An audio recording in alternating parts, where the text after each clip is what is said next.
আবারও না আসলে নাই, আমাদের এখানে গোসল করতে অসুবিধা হয়। আমি নতুন সরকারকে বলছি এখানে একটা সুইমিং পুল বানিয়ে দিতে।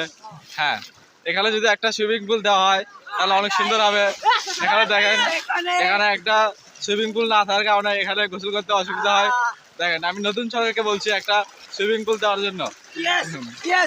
এখানে সুইমিং পুল না থাকার কারণে অনেক কষ্ট হয়। হ্যাঁ, আপনারা বলেন।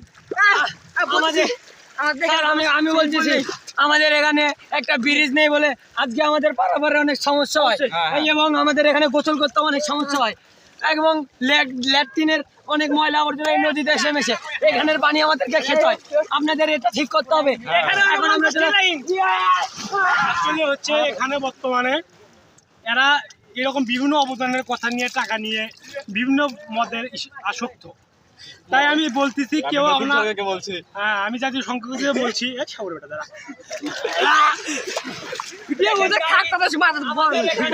অনেক মারামারি হয়ে থাকে এই পানির জন্য। দেখুন গাইস, আমরা এখানে করতে পারতেছি না, মারলো। কথা বলতে গেলে সরকারি লোকেরা আমাদেরকে মানে সরকারি আমি নতুন সরকারের কাছে আবেদন করে বলছি এখানে একটা সুইমিং পুল না থাকার কারণে এখানে আমাদের গোসল করতে অসুবিধা হয়। আমরা চাচ্ছি একটা সুইমিং পুল করে দেওয়া হোক।